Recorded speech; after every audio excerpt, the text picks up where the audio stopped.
is studying the absorption capacity of molecular sieve-type carbons, apparent pore volume, against the size of the adsorbate molecule. And in previous investigations, where we were charged with preparing, say, microporous silicas, so that they could be put on the market as a rival to zeolites, we were quite successful in showing generalized plots of this kind. But there were certain difficulties, and there are certain factors in this approach which I want to discuss during this presentation. Generally speaking, if you have a microporous material and you employ this kind of device, as we've done for zeolites and for microporous silicas, you see a cutoff. The absorptive capacity for the small molecules being changed when you get to a certain size of molecule. And people are very justified in asking, what do we mean by the size of the molecule? I'm going to spend a fair amount of time discussing that particular problem. I'd also like to point out that we found that in the range in which we got, we were getting Dublin equation, Dublin Raduskovich plots. We also got reasonable BET plots.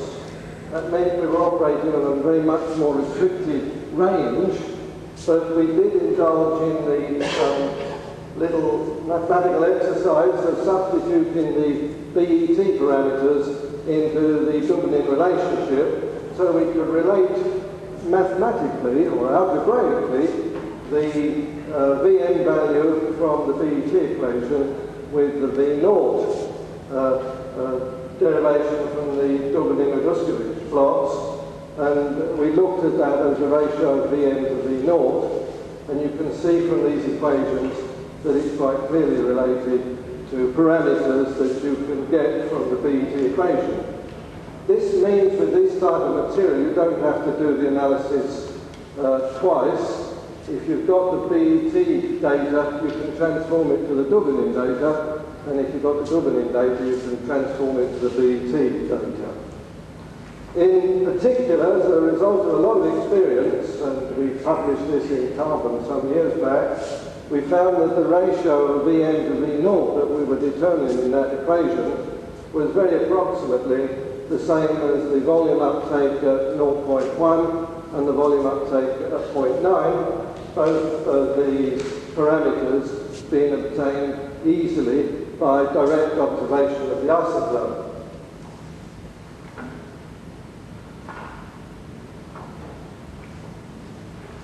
Now, some of the carbons that we looked at, we prepared most of these in the laboratory. I want to talk about one particular carbon, the so-called composite carbons that we prepared, because the word has been distorted in recent years to mean a carbon composed of a mixture of two polymers. I'm taking the original meaning that Walker introduced some years back in a carbon conference, where he saturated a cheap commercial carbon with a polymer resin. Well, we thought we'd go one better than that. We saturated the cheap polymer, the cheap charcoal, with a monomer, furfural alcohol, and then polymerized it in situ, and thereby obtained a reasonably cheap molecular sieve material. Well, that was our hope. Now, I'd like also to introduce another problem when you're comparing the saturation uptake, which is largely ignored, that of the temperature effect, because the absorption isotherms that are generally obtained are obtained at a series of different temperatures.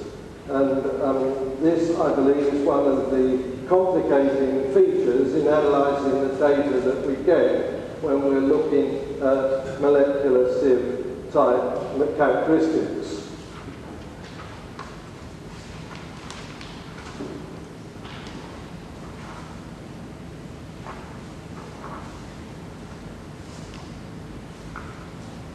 Now, I want to tackle the main problem of the molecular size of the adsorbates and the difficulty of representing the data in that simple graphical form.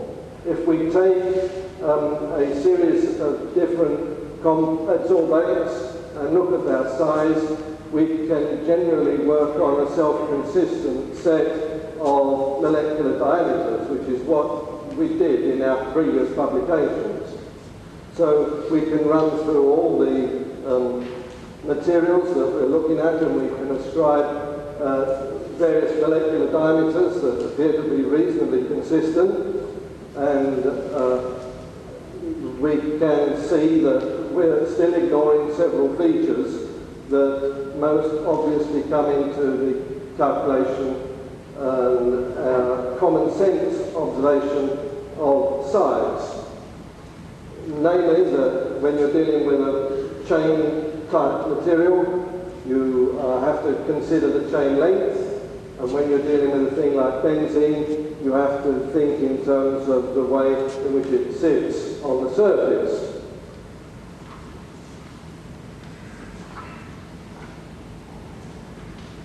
There are, of course, several classical methods of determining the molecular diameter, and they're all consistent in one thing, that they all give different results, because the method sees different parameters that are eventually translated into a diameter. So that if we look at nitrogen by those methods, just leave it here a little longer, that the traditional methods for determining molecular diameter, you'll find each of them gives a different result, and I've added a few others. These are in nanometers. The English scientists seem to stick to nanometers, and quickly I got translated to the States. I found everybody was working in Angstrom, so the notes I've got are in a rare old mixture at the moment, but these are in nanometers, and you can see that the diameters vary quite considerably, so you're posed with quite a problem. In particular, the reported values in the literature for the size of a particular material vary according to the author's method of measurement. And you can see, if you take a simple thing like water, oh dear, that you get a whole variety of different sizes. So the simple process of plotting size against uptake of material at 0.95 on the absorption isotherm becomes a little bit difficult to interpret.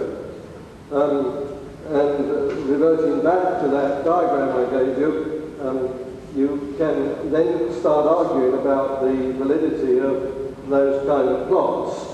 Nevertheless, you want to know also something about the absorption isotherms.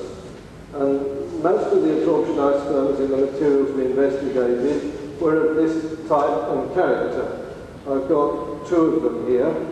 And in this, I'll come to it later, we had some significant difference to the behavior pattern with the silicates. Here is a plot of a composite carbon. I should state that we did two of these composite carbons, one where the polymerization took place at room temperature, and another one where the polymerization in situ took place at 90 degrees centigrade. The room temperature one generally had a higher absorptive capacity than the one at 90 degrees centigrade. And here's a plot which traditionally follows the earlier pattern that we used for showing our data in terms of a graph. This represents the uptake at 0.95 on a composite carbon, clearly showing a cut-off value. But you can argue for years about the size of the molecules and the method of representing diameter that I put down there. So we eventually hit on a method of representing the data by tabulating it in this way. I've still put down the absorptive size there, and eventually we abandoned that altogether and just showed that as we went from small molecules to larger molecules, and then you could decide what the absorptive capacity, what the size of the molecules was, we've got a selectivity. Now this selectivity is quite important because in the base carbon that we used, there wasn't much selectivity at all.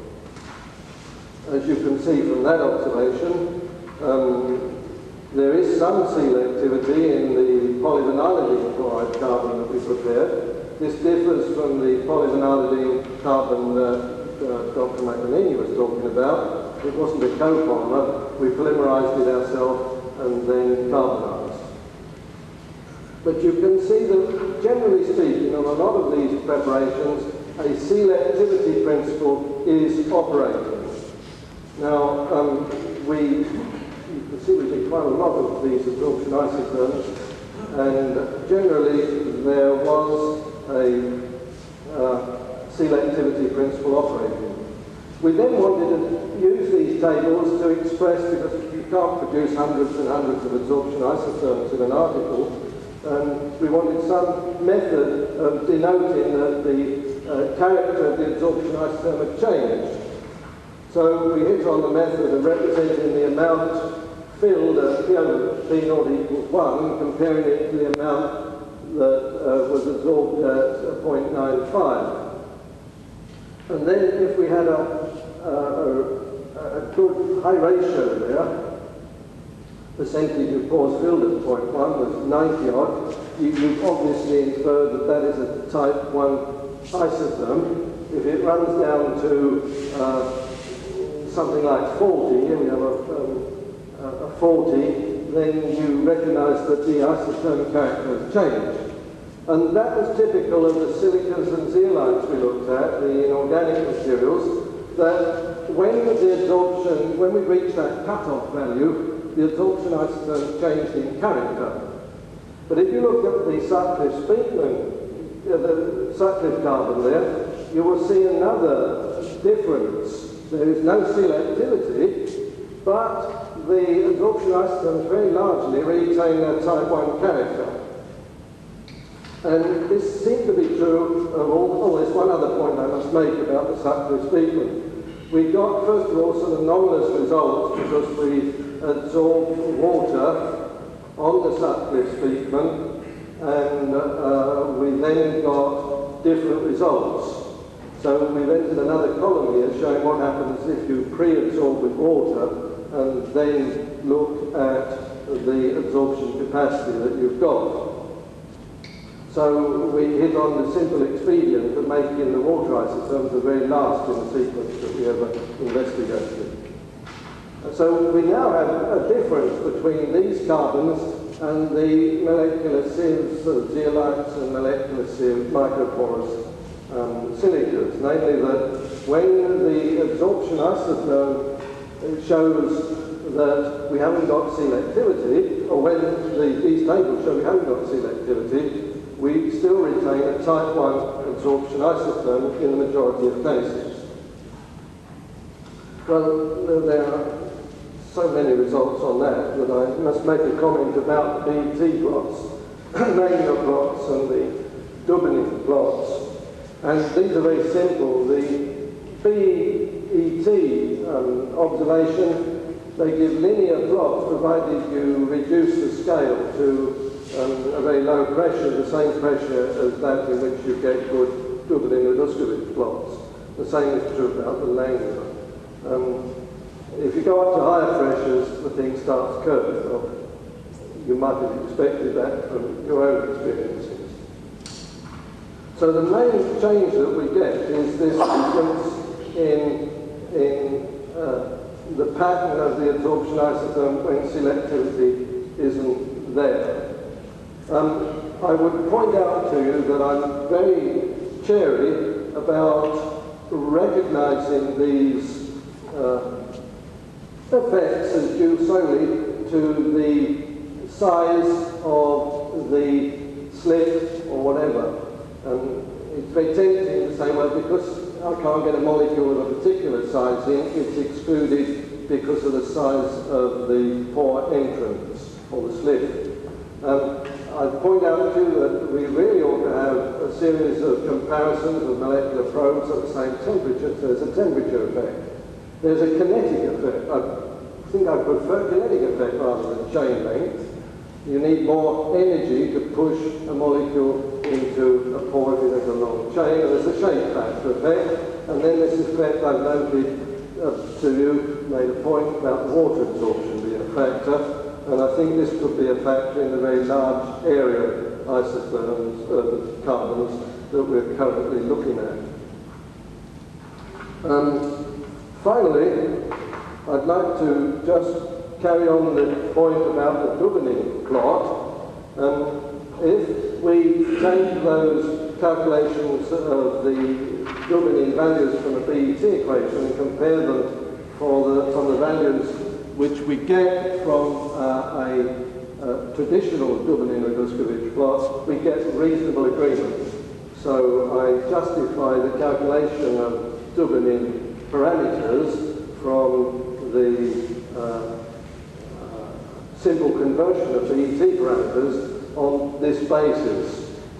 There is, however, a cluster of the D values, as you will see, around a particular region here. Most of them fall in this region here, and I would like to pursue the studies in this region to find out exactly why the D values are clustered in this region and whether it has anything to do with the characteristics of the pore sizes in the carbon that we're investigating.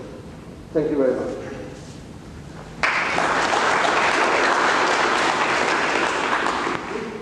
Thank you, Doctor. Discussion? Yeah. What were those 2 points there, point 1 on that last plot? What were those 2 molecules? Say it again. There's 2 outlying points on your previous plot. I was just curious what. Oh, the last plot. Okay. Oh, crumbs, where is it? Yep, here we are. Yeah. Now, you can calculate the Dubinin-Raduskovich D value straightforwardly from the Dubinin equation. You can then do a second calculation and get the BET parameters. And algebraically, you can show that you should be able to convert one to the other. But chemists and scientists, being very sceptical people, would want some proof that in practice that was a reasonable proposition.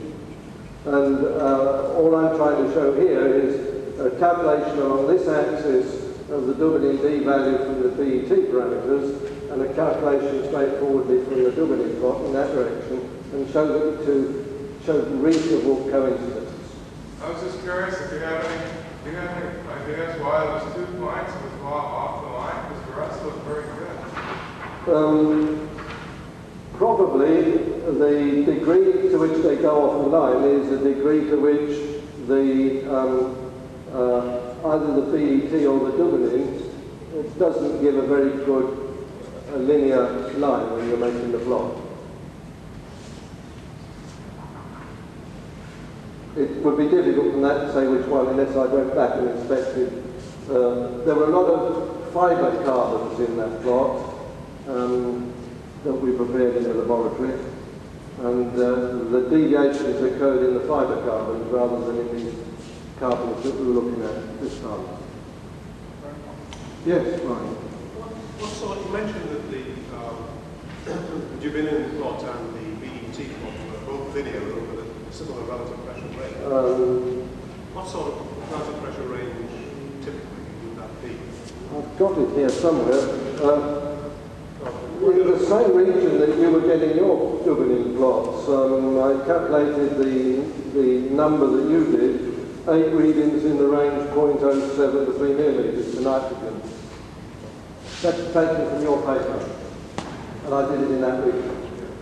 Well, often the point I was thinking of was that BET, the range of linearity of BET equation typically is rather small without a pressure. Yeah. Whereas the range of linearity of the DR equation in a favourable situation would be several orders of relative pressure. Of course, the plot isn't on the same plot. But The point I'm trying to get at is if the comparison was made over a narrow range of relative pressure, where the E was even, then I'm not too surprised at your conclusion. But in many situations, we have found that the relative pressure range of linearity of the DR is much more extensive than the BPT. Yeah, well, yes, yeah, I think I'd agree with you. I looked at your papers where you showed deviation from the Dublin plot and took the range in which you had the linear plot without the deviation and did the BET plot in that region. Thank you. Well, Oh, sorry, Ken, yeah. that's all right, a quick one at this time. David, if you were asked to select a microporous carbon from your big collection, which gives reasonable uniformity of pore structure, which looks promising from the point of view of perhaps a reference microporous material, which one would you go for? The composite carbon. It's cheap to prepare because you've got a base of a reasonably cheap commercial carbon. It's better than waters because you put in you can saturate easier. Walker tried to saturate with a resin that had already been polymerized. But by putting in the monomer and then polymerizing in situ in the wider pores, you then develop a structure where you can get a good microporous superimposed on top of a cheap carbon. Two things. Do you have any kind of evidence that it has a uniform pore structure? And secondly, is it highly reproducible? Right. Both of those things. You can reproduce it. That's the first thing. The second thing is that I rely on the fact that in the silicas I got a definite change in the character of the absorption isotherm as could be seen by inspection of the absorption isotherm or merely noting the absorption at 0.1 and 0.9. Now, this was absent in most of the carbons I looked at, and it was absent in the microporous composite carbon I've been talking about. If you look through the literature, you'll find some suggestions that this is due to a distribution of slit widths. What has been suggested by Culver and Thomas many years ago, only an odd sentence, is that there isn't just one slit width, but a whole series of slit widths. And if you put a whole series of slit widths together, then you've got the reason for the absorption isotherms remaining predominantly a type 1 absorption isotherm, even though there obviously been a cut-off and a lot of the pores were not available. That's what they're suggesting. I can't produce any more realistic model than that.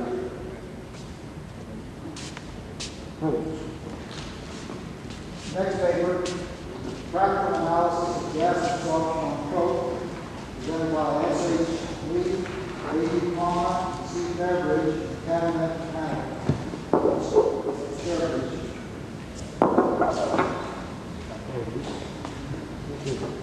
You have any slides? Can we control it with those? Okay, Grant teaches you how to use it.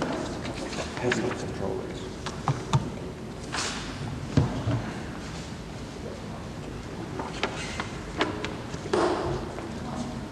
Thank you. Enough for slide. I first was introduced to fractal geometry a year ago in Potsdam at the last conference.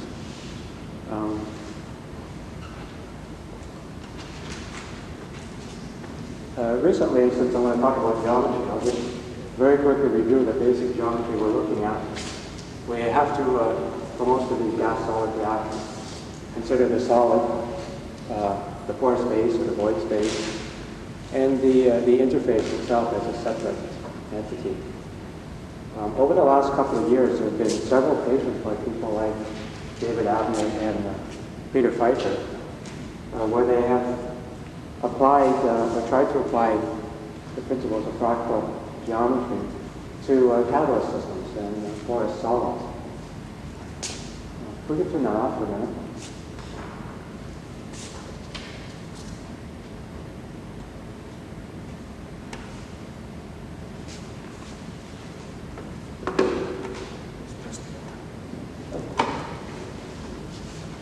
Basically, consider a straight line as a representative picture of a flat surface, we can consider the red and blue spheres, if you like, as being different sized adsorbates on the surface. And it's possible that we can consider n as being the number of disks of radius r necessary to measure the length of this line, that one can derive a relationship between n and r. N is proportional to r to the minus 1. Regardless of which adsorbate we use, for a straight line, you'll get the same length measurement of this line. However, it changes slightly when you have a rough or rugged or a porous surface to consider. Here again, it's on geometric principles. The surface area, for example, as measured by the red or smaller adsorbates, would be expected to be higher than the surface area as measured by the blue, the larger adsorbates. And there are relationships derived based on fractal geometry. And basically,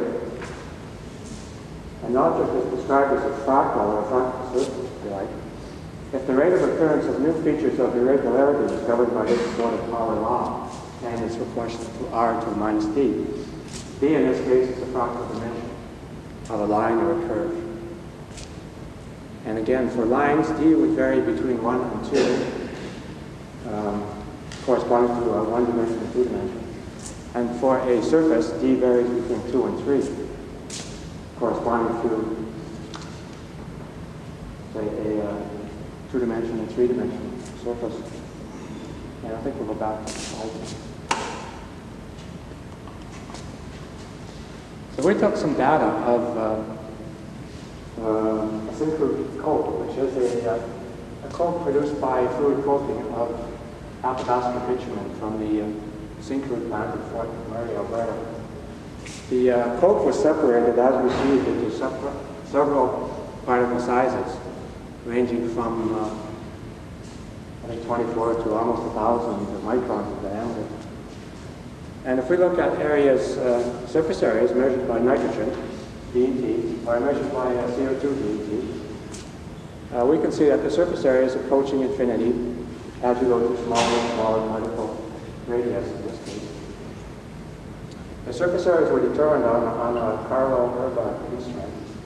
The nitrogen area is at 77K with BET plots. The CO2 was determined at 195K.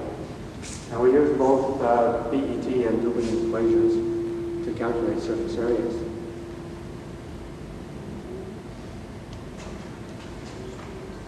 Now, on the work of Avner and Pfeiffer and their co-workers, they came up with several relationships, in this case, between the monolayer mole number and the effective cross-sectional area of an adsorbate. The top of monolayer mole number is proportional to sigma, the effective cross-sectional area, to the power minus d over 2. Again, minus d is the fractal dimension. And considering a specific surface area, the apparent surface area A is related to sigma to the power 2 minus d over 2. It's not my intention to derive any of these equations. To try to find a use for them. Similarly, they went through and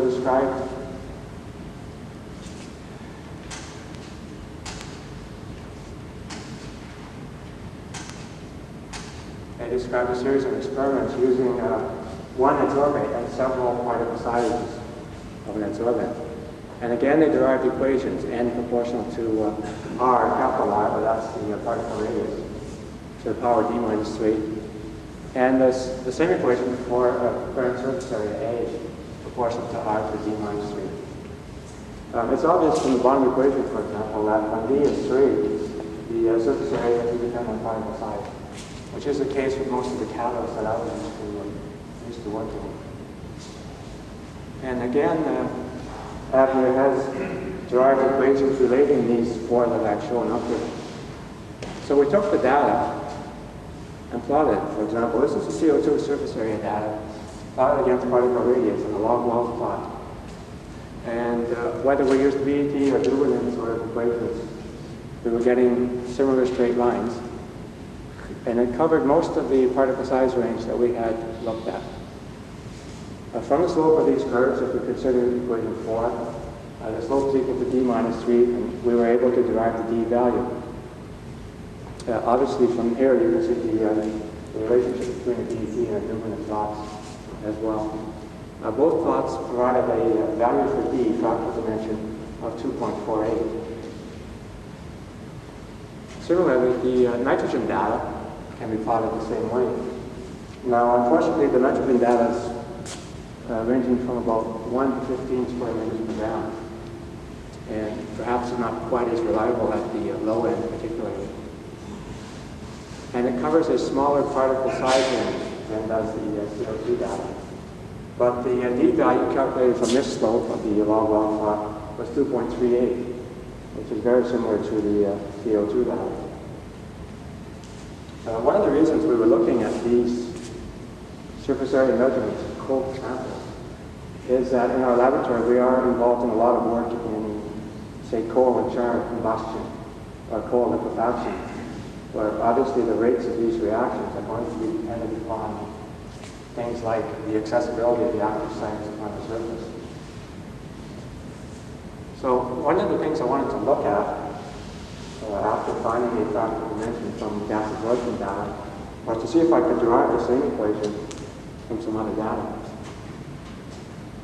We looked at mercury porosity in the same ranges on a conventional microporous porosimeter. And again, we see this relationship. The pore volume in this case is increasing with decreasing particle size. This is almost a linear relationship, so it's no surprise that the log-log plot is also linear. And we can derive, if we use the same equation 4 that I showed earlier, we can derive a value for fractal dimension of this synchro coke based on mercury porosimetry data. And in this particular case, I think it was 2.53. I have the table later on and we'll look at it. So we're deriving the same fractal dimension, the same description of surface roughness from mercury porosimetry data. And we looked at the rate of oxygen absorption on these same coke samples. And if we plot the rate as grams per gram minute, for example, the top line, against particle radius on a log-log plot, we get up with the same value of the fractal dimension. In this case, the oxygen absorption experiments were conducted on a thermal balance at 200 degrees C in a slowing atmosphere. And we're measuring the weight gain with time.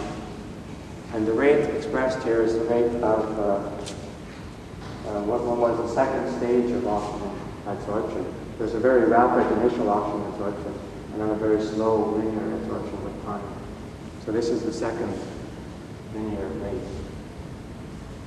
And again, for the same synchro coke samples, only over different particle size range now.